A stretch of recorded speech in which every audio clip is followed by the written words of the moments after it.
Shalom, selamat pagi, dan salam sehat buat kita semua.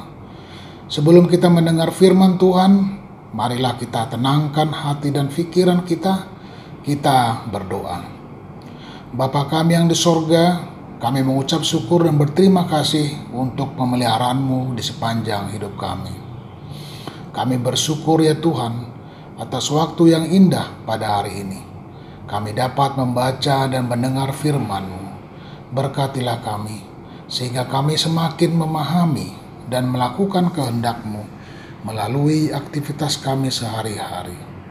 Di hari ini, biarlah Engkau yang memimpin langkah kami, agar selalu seturut dengan kehendak-Mu saja. Di dalam nama Yesus Kristus, kami berdoa dan mengucap syukur. Amin. Firman Tuhan yang menjadi renungan bagi kita hari ini diambil dari Efesus pasal yang ketiga, ayat 20-21, tertulis demikian. Bagi Dialah yang dapat melakukan jauh lebih banyak daripada yang kita doakan atau pikirkan, seperti yang ternyata dari kuasa yang bekerja dalam kita. Bagi Dialah kemuliaan di dalam jemaat dan di dalam Kristus Yesus, turun-temurun sampai selama-lamanya. Amin. Saudara kekasih di dalam Yesus Kristus, nats ini adalah merupakan pujian, doa dan syukur Rasul Paulus kepada Allah di kota Efesus, agar kehidupan orang percaya senantiasa berada dalam lindungan Tuhan atas incaran tipu muslihat iblis, agar orang percaya jangan pernah mengendurkan kewaspadaannya dan selalu mengandalkan Allah. Karena orang percaya yang waspada tidak mudah menjadi santapan iblis. Ada 4 hal yang didoakan Rasul Paulus, yaitu yang pertama, Paulus berdoa agar Allah menguatkan jemaat. Roh Kudus menguatkan batin orang percaya dan Kristus tinggal dalam batin orang percaya, agar orang percaya semakin dalam memiliki relasi dengan Kristus melalui pertolongan Roh Kudus. Yang kedua, Paulus berdoa agar orang percaya berakar dan berdasar dalam kasih, serta menguasai semua aspek kehidupan. Paulus memakai metafora tumbuhan, yaitu akar, dan bangunan, yaitu fondasi. Yang ketiga, Paulus berdoa agar jemaat memahami dan mengenal kasih Kristus.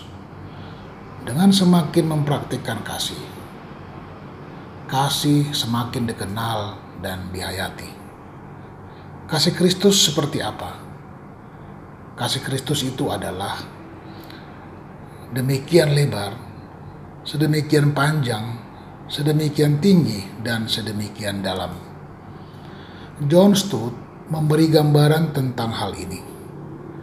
Kasih Kristus demikian lebar sehingga meliputi semua etnis manusia, tidak hanya kaum Yahudi. Kasih Kristus demikian panjang sehingga bertahan hingga sampai kekekalan.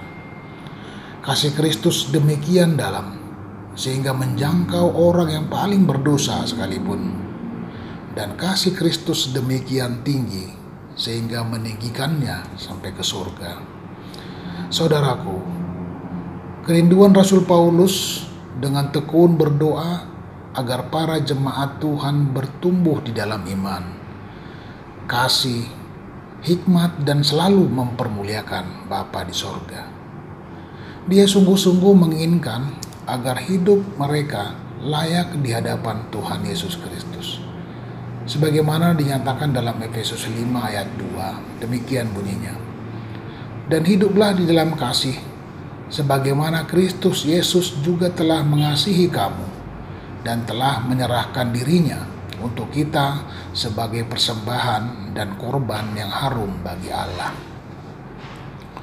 Oleh karena itu, Paulus berusaha untuk menguatkan iman dan dasar rohani mereka dengan menyatakan kepenuhan maksud kekal Allah dari penebusan dalam Kristus untuk gereja dan untuk setiap orang. Saudara-saudara yang kekasih di dalam Yesus Kristus, sebagai refleksi doa, pengajaran, dan teladan yang dilakukan oleh Rasul Paulus kepada kita yang hidup dalam era saat ini adalah: yang pertama, bahwa kita orang percaya mendapat anugerah kasih karunia Allah, yaitu telah ditebus oleh Yesus Kristus, membebaskan kita dari kematian kekal kepada hidup baru di dalam Kristus. Yang kedua, bahwa kita umat tebusannya telah menerima kemuliaan dari Dia, supaya kita menjadi satu di dalam Yesus Kristus. Yohanes 17 ayat 22. Ada keanekaragaman karunia di antara umat Allah, tetapi hanya ada satu dasar kesatuan, yaitu Yesus Kristus. Yang ketiga, saat ini dunia sedang menawarkan kemuliaan semu, supaya manusia menjadi terkenal, berpengaruh, atau berkuasa dalam hal tertentu.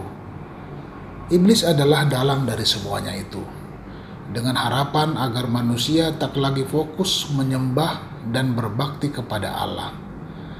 Sebagai orang percaya, kita perlu berhati-hati agar jangan sampai terkena tipu daya iblis dan dunia ini, supaya kita jangan sampai menjauh dari Allah dan kebenaran firman-Nya.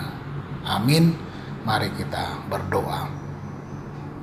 Terima kasih ya Bapa atas firman-Mu yang telah kami dengar dan renungkan.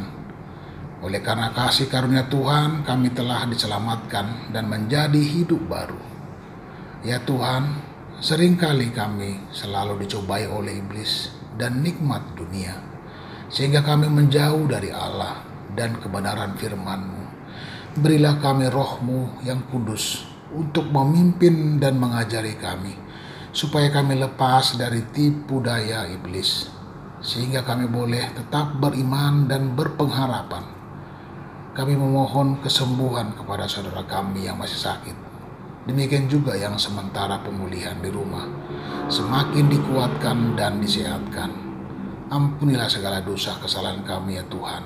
Di dalam nama anak-Mu, Tuhan Yesus Kristus, kami berdoa dan mengucap syukur kepadamu. Amin.